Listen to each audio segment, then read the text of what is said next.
Welcome to the Royal Roundtable Podcast, where we push the culture forward on anything and everything content creation related. I'm your host, Mikey J. And I'm your host, Iyokuu. Before we jump into the podcast, make sure you head over to lostroyalty.co and subscribe for $4.99 to support and listen or watch the podcast a couple days early. This is the Royal Roundtable Podcast. What is poppin', people? It's your boy, Mikey J, and it's my boy, Iyokuu. We are the Royal Roundtable. This is a podcast that we've been recording for I don't know how long, man. It's been a long time, bro. 7 years ago. But in this podcast, we push content creation culture forward. And man, today is no different. We are going to be talking about a couple of things. Obviously, we don't have a guest today. So we're just going to be talking about what's going on in the creation space today and a couple of things that's been on my mind about, just content creation in general. I guess we could just start off with the first topic that we wanted to talk about, and that is the mass exodus that we definitely called to YouTube. Yeah. We definitely called that. If you look back into our past episodes, we were definitely saying if YouTube ever gets their shit together, if they ever were to, push this whole agenda where we should be streaming over here, then that people would come, and people are coming. We know about Dr. Lupo, Dr. Disrespect, Tim the Tap Man. We know about them, but the two latest people to come over to YouTube is one, Lily Pichu, huge Twitch streamer, and also Myth. I did not see Myth coming. Didn't see that one coming. Myth was one that he was dropping a little bit of hints every now and again, like, cause I only recently started getting into Myth, right? I got really heavy into Valorant, and then that led into, just watching a lot of the offline TV people, the other shooter, the FPS streamers, and Myth was one of them. And I didn't watch him because I wasn't into Fortnite, so I didn't really care about that. But, he'd been playing Valorant. He doesn't even like the game. He's just really good at shooting people. So I'm like, all right, cool. It'd be like that sometimes. Yeah, he's cracked out at it. I'm like, all right, I respect it. So during that time when I was watching him, he would always mention like, hey, if this plan that I have comes to fruition, or if these things are in my favor, if they go right, you guys are gonna see a lot more content coming from me. And he would always mention that, right? A lot more content. And I think that's the biggest thing, that all of the people who have come over, they've all switched gears. So they don't stream for 100 hours a day or whatever it is anymore. They still have their schedules. They still decide to stream, like, if they don't want to make a video or chill out, whatever, they'll be on all day. Like yesterday, Myth was on pretty much all day. But then you also see that they're producing more content. They're dumping videos out there, having someone manage their shorts. And that's the big advantage that YouTube allows you to have versus Twitch. And I get it, right? You don't want to put all your eggs in one basket, but you got to look at the position they're in particular. YouTube is paying them to simply exist on their platform, which means they're funneling that money to pay someone else to edit videos, to pay someone to go through streams and make the videos, to pay someone to make the TikToks. Like, they have a full-on team per person that YouTube is bringing on.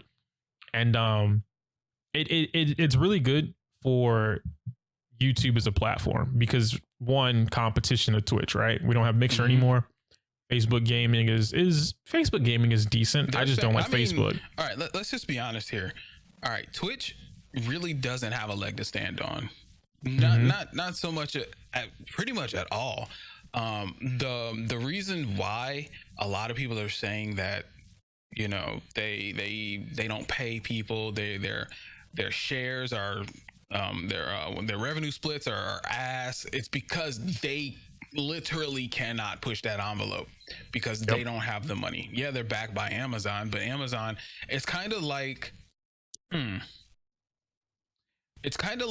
Game Freak, actually.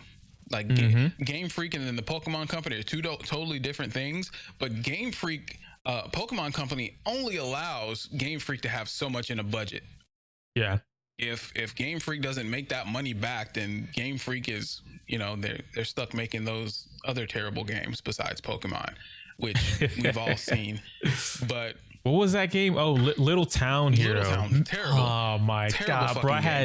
I had so much faith in that game too, because I'm like, yo, this is the designer from Gen Freak, 5. Man. Not even Game Freak. It's the dude who made Black and White. The whole dude. Yeah, he's the director of it. So I'm like, yo, bet they didn't let him make like a Black and White 3, or, you know, they didn't let him take over for the rest of the games, because for me, Gen 5 was the best for me because of the story, right?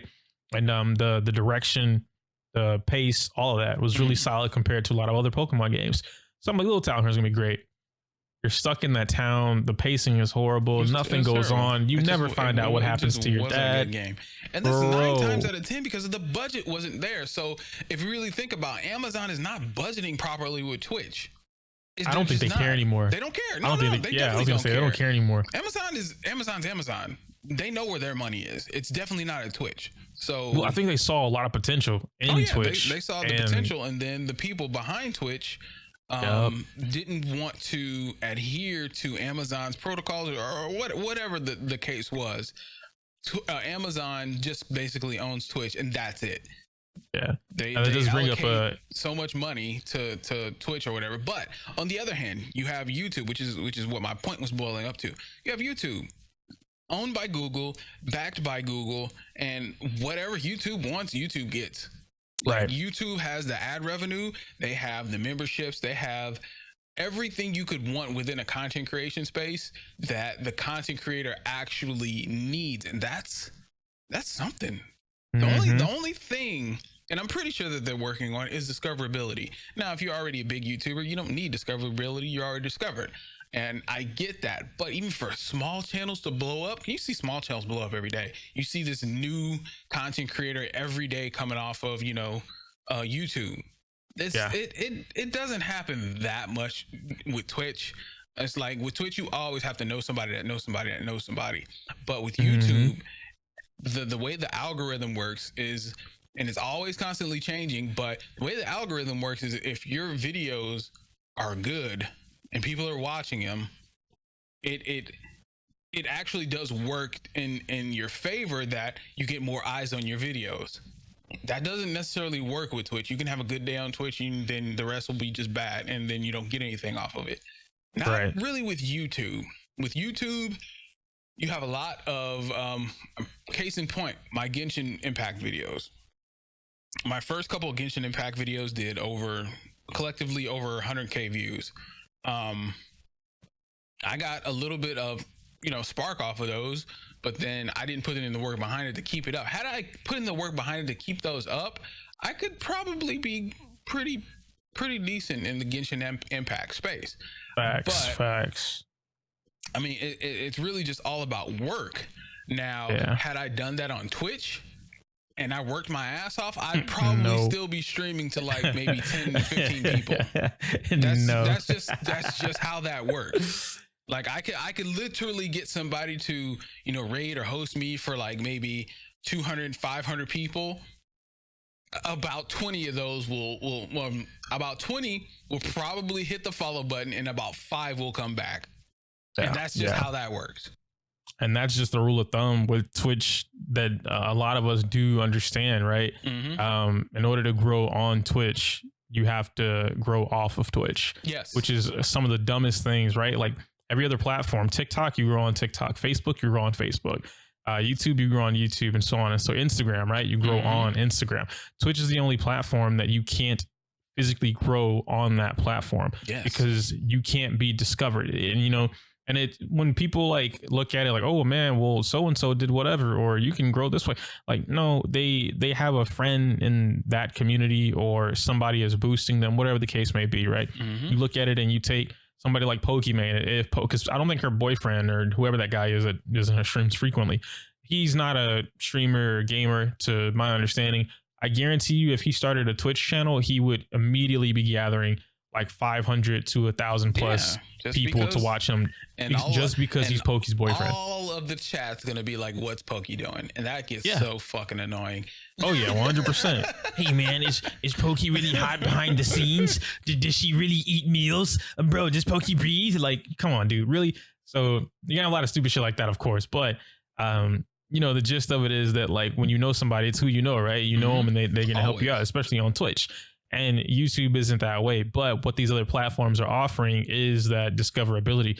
And again, you look at something like TikTok, right? TikTok is a platform where thousands of people are growing. They're popping up every day off of the most menial shit. You know, you can make a TikTok account and one of your videos about how you don't like to suck toes blows up. And now you're the guy that doesn't like to suck toes. I don't know. Why is it always toes with you, dog? You know, honestly, I don't know. It's crazy. You have a foot fetish. I don't think I do. You don't claim that you have a foot fetish. I know. I legit. You're a closeted foot fetish guy. Out of all the fetishes I have. You have to be, because everything's feet with you, dog.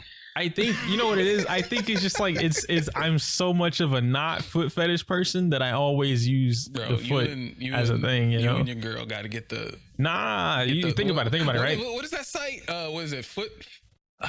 What? Why do you know it? See, you know it and I don't even know it. No, because I follow Kalani and she be doing those ads for the feet finder. That's what it is. Wait, you talking about the girl from Twitch or not Twitch, Twitter or TikTok? Yes. Yeah. Yes. Bro, she does feet. I didn't know she did like ads for feet finder. Yeah, she does ads for feet finder. It's kind of crazy. I didn't know that, man. Which kind of brings us into our next topic. Is it goes along with, you know, the mass exodus of, you know, YouTube, and that's diversifying your content. Mm-hmm. You have to diversify your content. And the best way to do it is through TikTok, actually. TikTok has a crazy algorithm. Like, I'll just be on my For You page, and my daughter, I see all of her TikToks on my For You page. And I know that's like she's, you know, I follow her, she's my friend, all that kind of stuff, and that trickles down. But sometimes it's just, I just happen to see her TikToks. Yeah. Now that does bring up an interesting thing that I wanted to ask about, I guess, kind of talk on. When we were doing YouTube, especially back when, I won't make the usual joke that I make about, you know, old Mikey, but the how to be a blank. Oh God, yeah, let's stop that. Yeah, exactly. Okay, so back then, and then up to I'd say like what, maybe 2016-ish, give or take. Mm-hmm. We knew how YouTube worked. Main channel, trickle everybody to a sub channel, right? Because that's just, you weren't really going to get anywhere making a brand new channel, but it was similar, but not really similar to what you did on your main channel. You know, like with the PokeTubers back in the day, they would start like a vlog channel or a whole secondary gaming channel. That wasn't by design, by the way.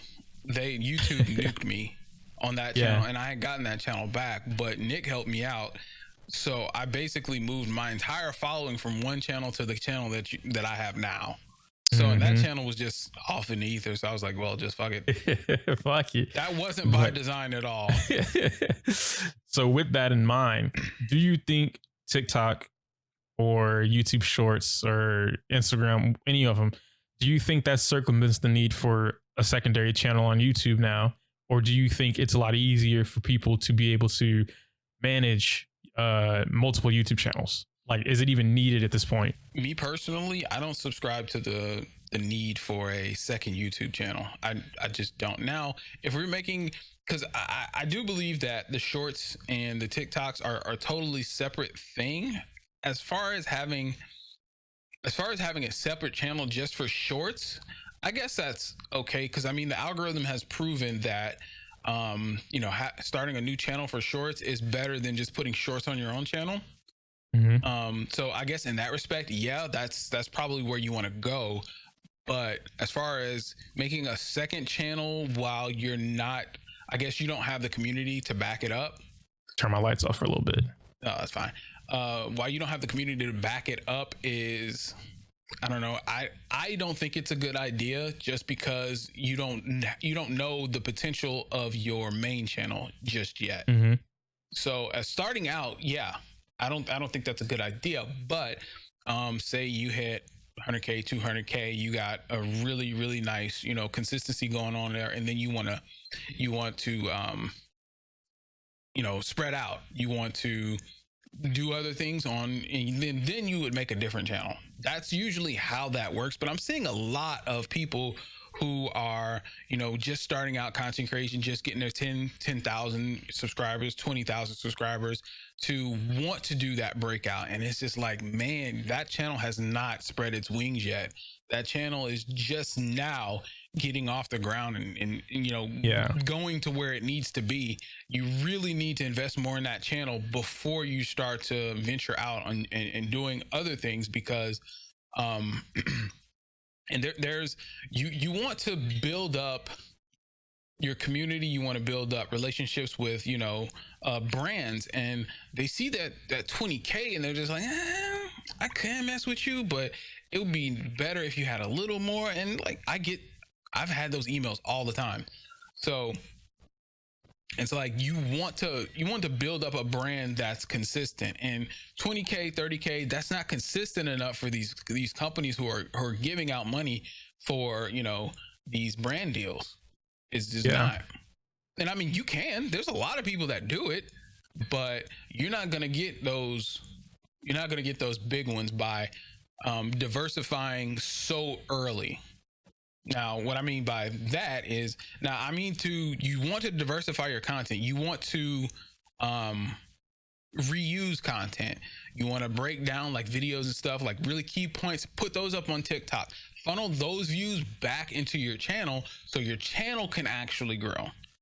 So, but having actually 2 different channels on YouTube that are like offsets and you're just starting out, no, not good at all. I think it might be the way we are now. I feel maybe like 60-40 2 channels. Maybe 60-40. What do you mean by that? So 60-40, like 60%, or I'm in favor that 2 channels on the 60 side, right? Like it's good versus the not so. And it really depends, because there's a lot of things that with the information that we have now, all the videos, you know, all the channels that we have, and they straight up tell you how to grow your channel, how to gain 1,000 subs, 2,000 subs, 10,000 subs, whatever, how to promote your content. Most of those videos are just, hey, be consistent.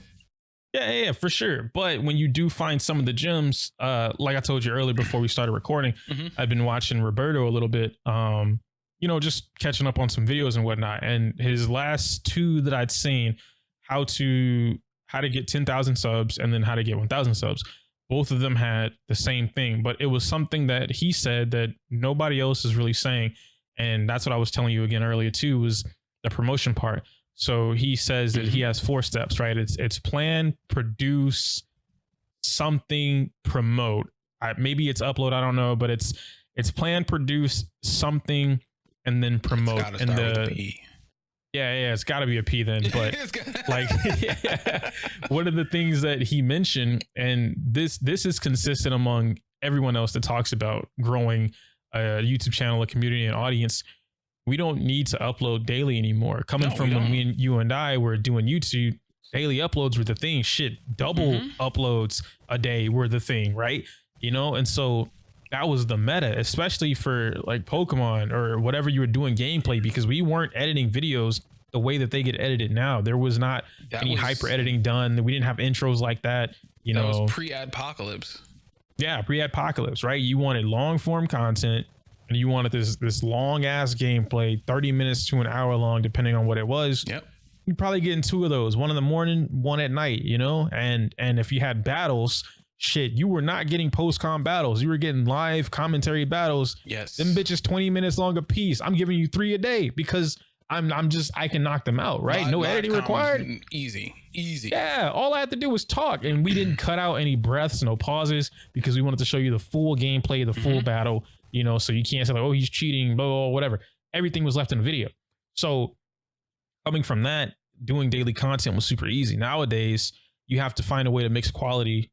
You have to find a way to mix quantity, and then you have to find a way to mix value with these videos. And that's a little bit of a reason why I think that making 2 channels or multiple channels, not too many, of course, don't stretch yourself too thin, but you can get away with making 2 channels, you know, and then trying to do everything. Because think about it, right? If you were doing, let's say, a gameplay channel, and I don't really know what else, the other one's like super niche down, right? Like whatever.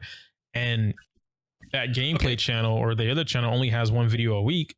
That's a whole week to work on and produce content for that channel. You know what I mean? I think I should clarify what I mean by 2 channels early. Now, if you're making a vlog channel and then you have a gaming channel, I think that's perfectly fine for both starting out, as long as you're consistent and you can keep up with them. But now, say for instance, you have one gaming channel that's super niche, and then you wanted to make a second gaming channel that's variety. Also super niche. Oh, okay. That's variety.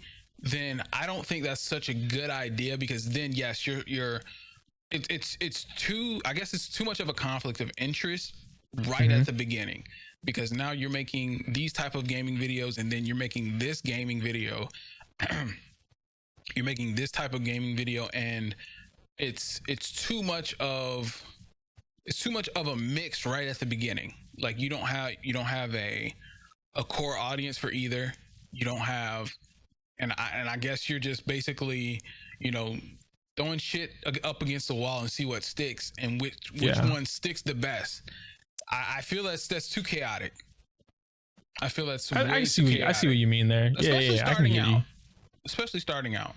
Like I said, you get to that sweet spot, 100K, 200K, and then you branch out. Then you see what's on the other side of that fence, because now at 200K, 200K, bro. I promise you. God damn. 200K is like the most. Like 100K, I think 100K is way easier to hit these days. No, it's what? Dog, 100K is you're lying super to the people. Easy to hit. You're lying to the people. I'm not lying to people. You have to lie. You're lying to the people. There's no way you think 100K is easy to hit. What? Hitting 100K is like the 10K of 10 years ago. No way, bro. Here, this has got to be for clicks. Listen, guys, this is 100% clickbait right now.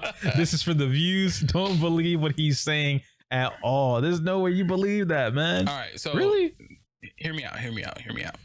I'm listening. Now, if done right, it's easy. It really, really is easy. So first, you get up to maybe you build your channel from scratch, right? Mm-hmm. So once you hit that first 10K, you have to be putting in a lot of work. What happens is, once people hit that 10K, they get comfortable, they get complacent. They don't have that drive anymore because they've hit this big milestone. So then they start slicking back on content. Won't take a 2-month break. Yeah, they'll take these big ass breaks, and then people will start to fall off, and then your momentum dies. YouTube is all about momentum. YouTube is all about trends, and YouTube's all about, just keeping up with the latest thing. Now, say for instance, you hit that 10K and you fall back, you're going to miss a big opportunity to promote yourself and do what it needs to be done to hit up to 20K. And a lot of people miss that mark because they get so complacent and be like, oh, this is what success feels like. I can't be the only one. I can't be the only one. Because that's Mama where I made was. it. 10K. I'm literally speaking from experience here. I can't be the only one. There's just no way that I'm the only one out here who thought 10K, I made it, mom. This is us. I think it's because of how big, like you got to imagine, right? 10,000 people willing. Listen, that's a lot of people. 100 people, literally 100 people. If you really think about when you're in school and you're at a assembly or whatever. Yeah. 100 people, easy. That's a lot of fucking people. Mm-hmm. That's a lot of people. So you think about 10,000? That's huge. That is a lot. Blow somebody's mind. That number alone will blow somebody's mind. So if you really think about it, that's kind of successful. It's kind of successful, but you get complacent and then YouTube starts YouTubing, and then you lose all the momentum you have because you're not being consistent, because you got complacent and you don't take it to the next level. I do believe at 10,000 subscribers, you're allowed to change stuff up a little bit. At 10,000 subscribers, get yourself a whole new brand, get yourself a whole new, background, change things up. This is what I call, celebrating that accomplishment. You gift yourself a new brand, you gift yourself new emotes or something like that, and then you keep moving up. So with that comes, promotion, maybe getting into some more circles, doing some collaborations, stuff like that to help bolster that growth. So once you get to 20K, 20 turns into 30, 30 turns into 40, 40 turns into 50, 50 magically just turns into 100K. I don't know. Once you hit 50K, I agree with you on that. More likely to hit that subscribe button after 50K. I don't know why. It's a numbers thing, dude, because they see it, right? Why. They see the 50K. It's human instinct. I'm not saying I do this, but it's the same thing as like, you know, I'm a huge advocate against this, but how communities are, they don't listen to you unless you have the rank. You don't, right? That's exactly what, that's the credibility. And the 50K number is literally credibility. It's like diamond ring, right? Like I'm diamond in YouTube. That's what that is. So they're like, oh shit, 50K. You could be saying the most bullshit out of your ass, and they're gonna click subscribe anyway. Then they're gonna drop a comment 50K and tell you that you're right. Yeah. And actually, now that YouTube is doing their changes thing, they're making it so that you can't hide that number. You can't. You can't hide that number. I love it. I don't care. I don't like that. Yeah, that's like it's not a huge issue with me for them to not be able to hide it, but. You know, you look at it like with my Genshin channel, right? And so I put up this Honkai stuff. It was very well edited. Shout out to the guy that did it for me. Love it. All the quality on that channel is not a, you know, one subscriber channel worth quality, right? You would think that I'm still in my 10K bracket. Like this is somebody who is confident. He's got his voice. Right. He knows what he's talking about. He knows how to make content. He knows how to produce. He knows titling, thumbnails, all that shit. Yeah. And they're more likely to subscribe because they can't see the number. They're not worried about it. They only see that big ass red button that says subscribe. There's no number attached to it. Now with that number, now you're going to see, damn, he ain't even got the community post, bro. He below 500. I'm not going to subscribe. Now I'm more willing to engage in fisticuffs in the comment section because I think this guy is wrong. Even though I know he's right, I feel as though he's wrong because I don't think it's not a bad thing in terms of engagement, but it's a bad thing in terms of what it promotes, right? Just humans follow other humans. One person leaves a negative comment. That person that comes right after that will also leave a negative, like they're more inclined to leave that negative comment or just not watch the video overall. I mean, there's a lot of, you know, positive comments out there, but I do believe the more, because it's like, what kind of conversation can you have with a positive comment? You know what I'm saying? And I like discourse. I do. Long thread with positive comments. And it sucks to say, but when somebody throws that proverbial chair in your comment section, it's on. It's war. It's an engagement flurry. Yes. That's great. I have to learn. Nick told us this a while ago. I have to learn to just not respond to people, and it's don't respond. But it's hard. If you think something's gonna cause a war in your comment section, then respond, and then let that war do it because it's engagement. So hard but it's so hard to not respond, bro. Like I got a comment on this fighting game shit that I did for DNF.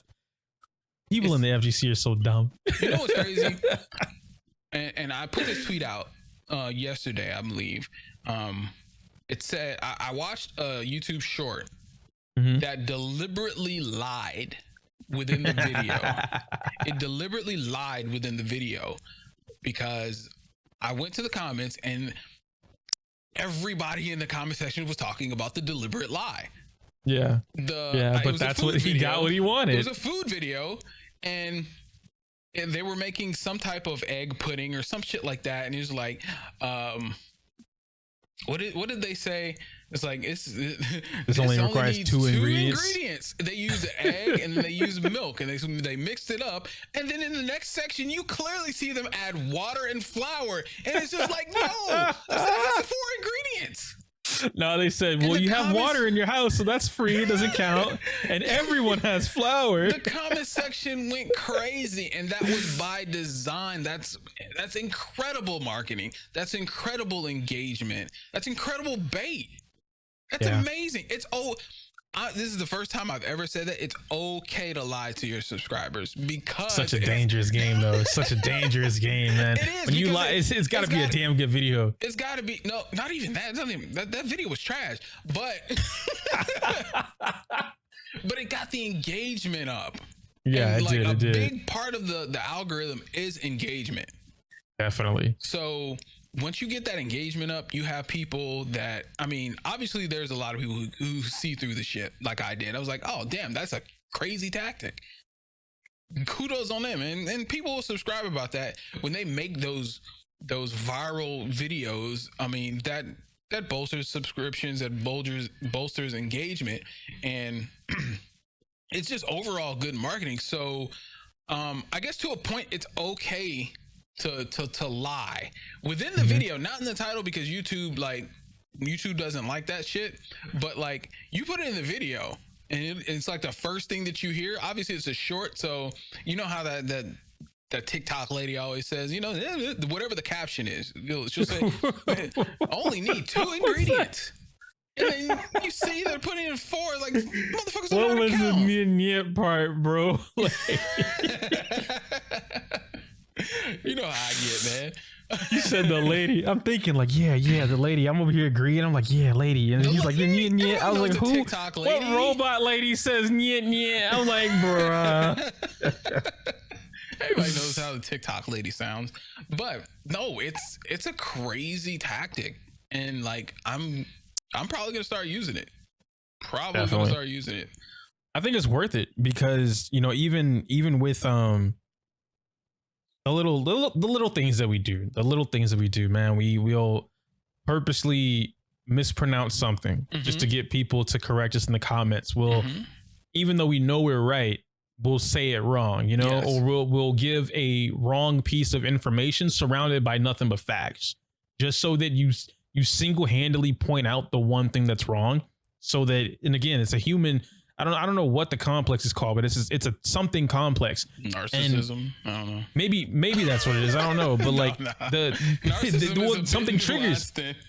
Well, I don't know what it is, but it triggers them, and they have to say something about it. There's a very select group of people that exist on the internet, and out of all you say 5 good things, that one thing that's incorrect, slight incorrection, and they will say something. They will give you a whole thesis paper on why you're wrong. I think and that's that just one nature. comment, is it human nature? I think that's just human nature, because I mean, everybody loves. Well, I ain't gonna say everybody loves, but more people are attracted to negative, and that's just a part of.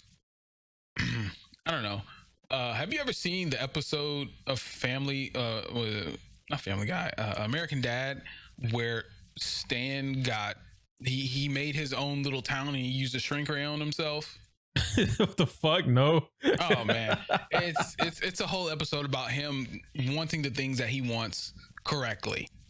So he removed himself from society to make his own little perfect utopia, and then he walked.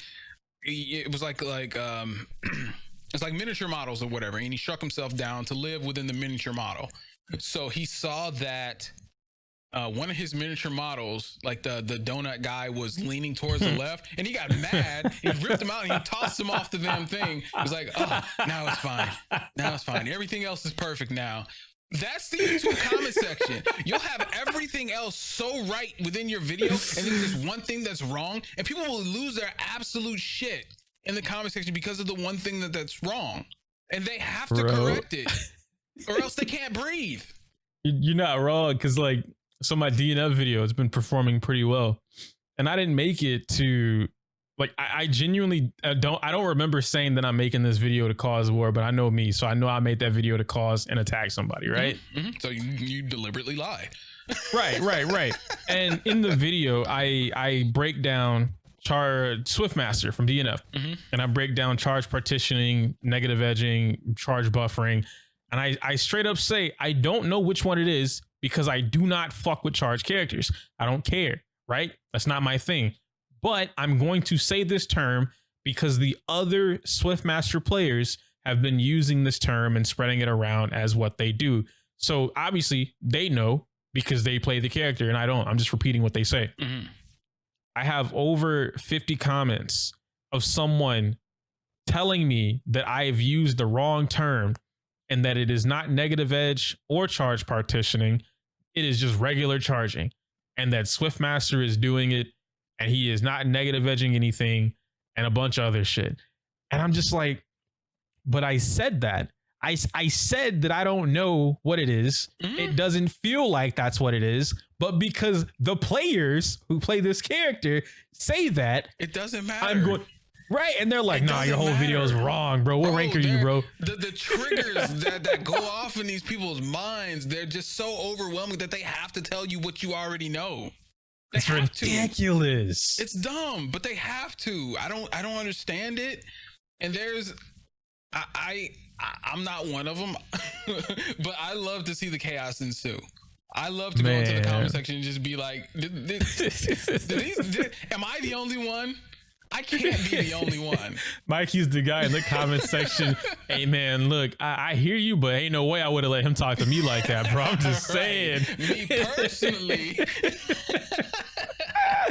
It couldn't be me. You know the comments that are like spam. They're I don't want to say they're Arabic, but they're they look like little drawings, like designs, the messages or whatever, and you can't understand them because okay.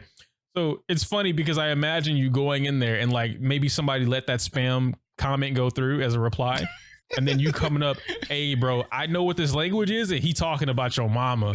And it just starts some shit. That sounds like something fun to do. I think I might do that. Right? Like, me personally, I wouldn't let him say that to me.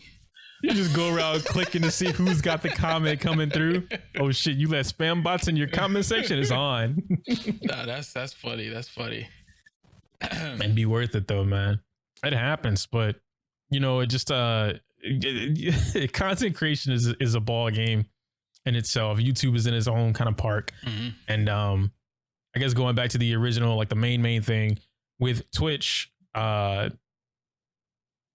Amazon, I don't think Amazon cares about Twitch anymore.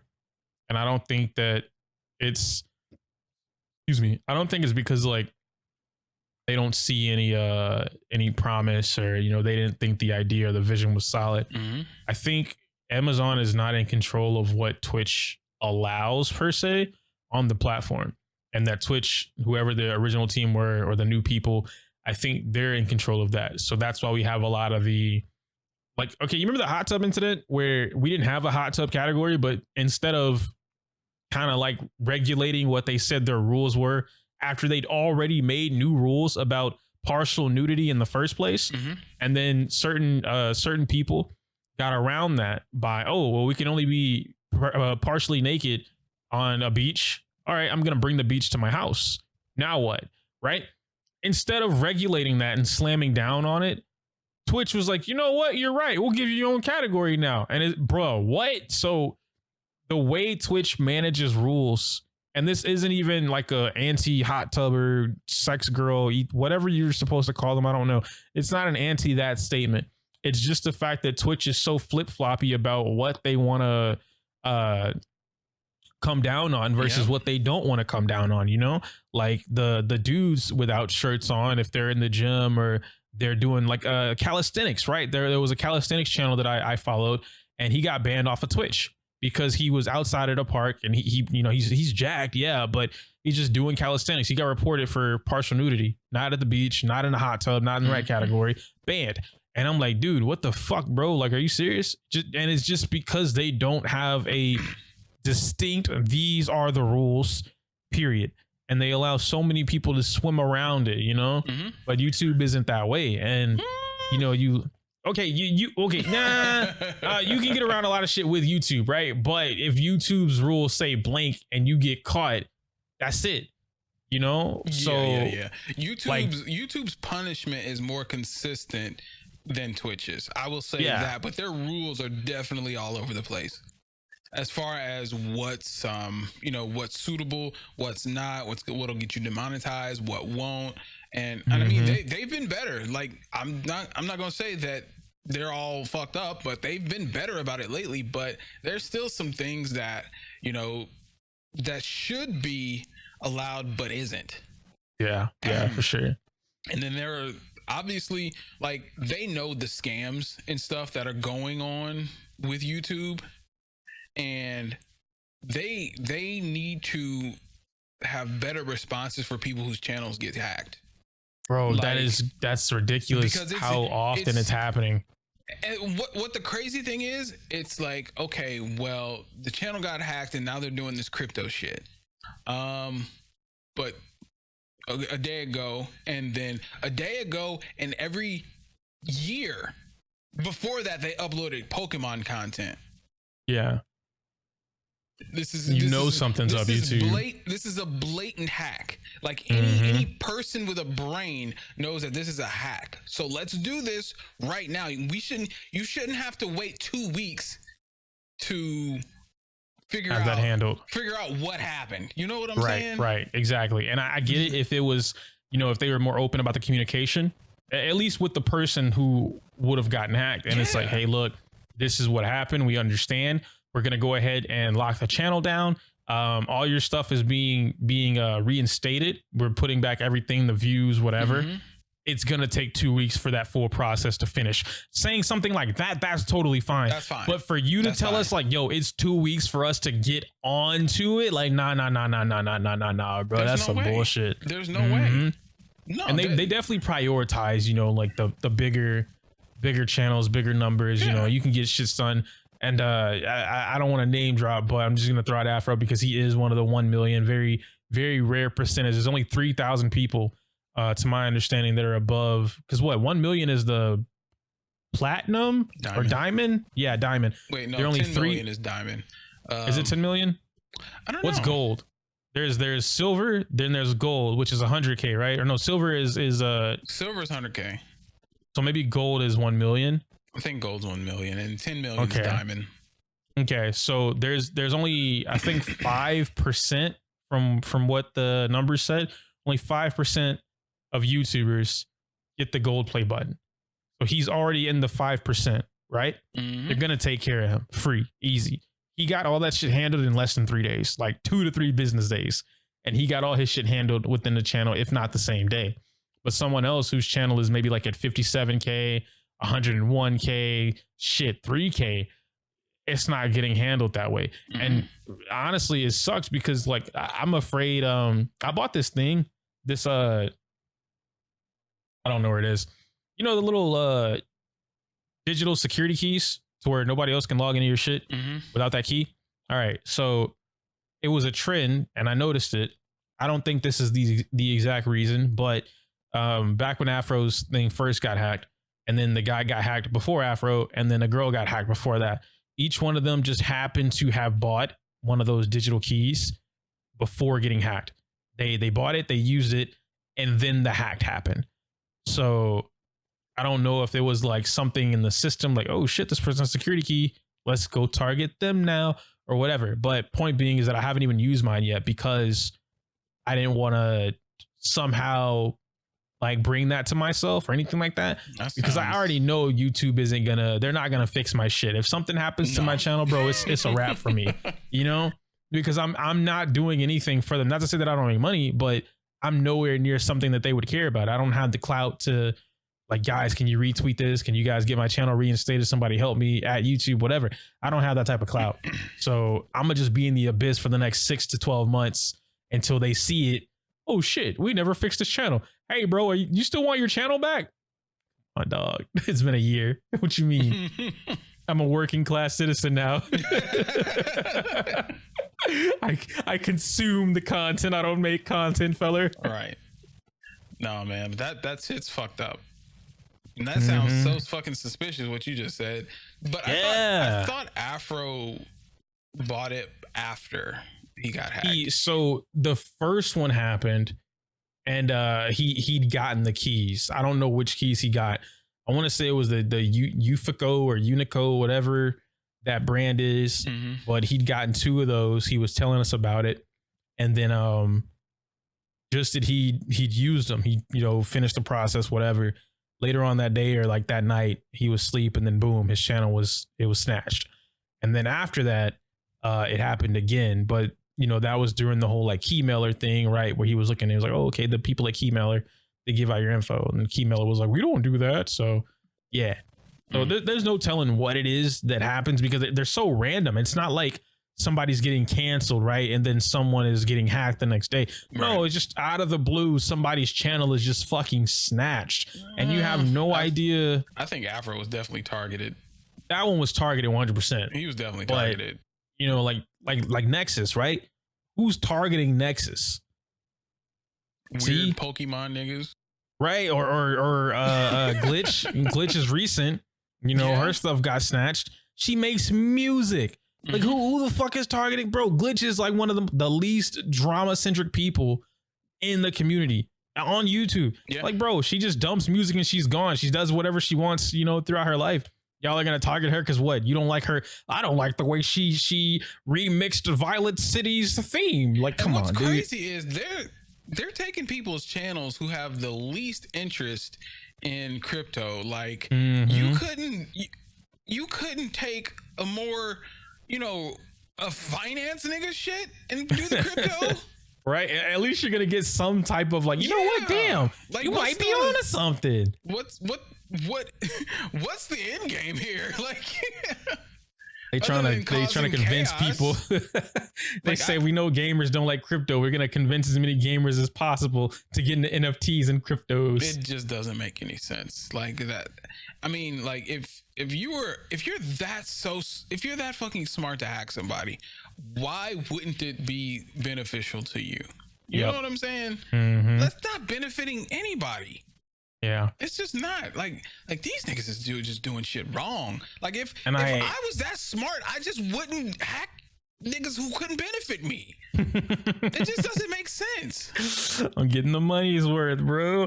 You know, I feel like what they try and do, and because of course they tell you to check this every time when they hack you, they would change your AdSense or change where their AdSense goes to Google AdSense, so that whatever you were gonna make for that month goes to them. That's what I feel like would be happening, but you know, I don't know what goes on with that. And they pull in, I don't know where it has to be bots. There's not this many people that care about crypto and NFT looking for a stream on YouTube. The moment they hack the channel, all of a sudden there's a stream that's up within the hour. That stream it's crushing whatever number you were doing on your channel in the first place. They're pulling in 20,000 people per streams. Nobody is on. You don't even have a 20,000 viewed channel on YouTube. Like for a stream, there's not one single stream that I can go to right now that has 20,000 people watching. Why do these crypto people all of a sudden have that? You know, Dr. Disrespect, he be up there. He's at 20K. What, views? I've never seen him higher than no, like his streams. I've never seen him higher than 7. Really? Yes. Hold on, maybe I'm thinking wrong. I don't know. On Twitch for sure, but not on YouTube. I just thought he took everybody. I mean, well, he didn't take everybody, but he had to take a lot of people. But you know, with YouTube, it's just, you know, people don't really hang on YouTube like that to watch the streams all day. So they're just kind of here and there. I was just speaking out of my ass, but I do think that YouTube definitely needs to do something about. We need, and I hate to say this. I really hate to say this, but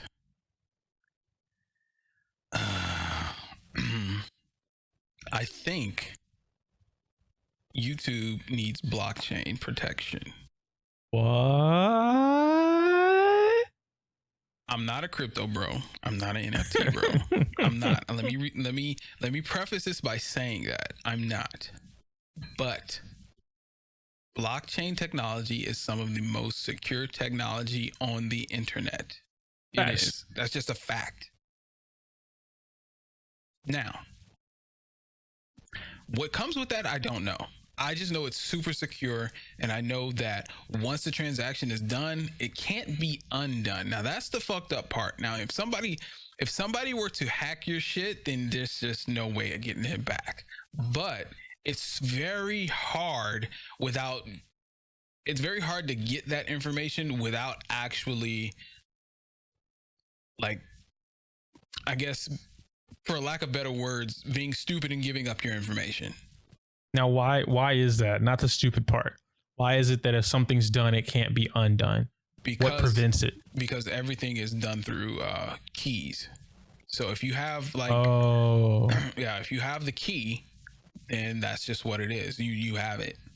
And that's how crypto is transferred. So that, you know, when people like put that address and they put in, you know, whatever, and they send that to that address, it goes through the blockchain and it verifies everything. And then, you know, the transfer happens.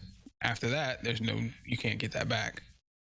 They would just have to because it's physically already, send it back. Yeah, because it's already been verified. So, oh. And the only thing you can verify, I mean, the only person that can verify anything is you. Now, if you don't have your key, then, I mean, if you just given up your key to make the transfer happen, then that's on you. Right. So that's just my hot take. Don't look anything deeper into what I said. I'm not a crypto bro. Once again, not an NFT bro, but I did do just a little bit of research on what blockchain technology does. So take that how you want it, but maybe find a way to do it for YouTube, you know, like, because I don't really think there's anything that you don't have transactions on YouTube like that, right? Unless you buy it through like the new Shopify thing or whatever. So there could be a way they could utilize, I mean, the payout, right? But that goes to Google AdSense. So if they did add some type of blockchain to that, then, I'm just talking about the account in general. Yeah, so that's what I'm saying. If they put like blockchain on the account, since it's not a transaction, you would be able to get it back. You know what I mean? No. Theoretically, no. Blockchain is it doesn't necessarily have to deal with money. Blockchain it's a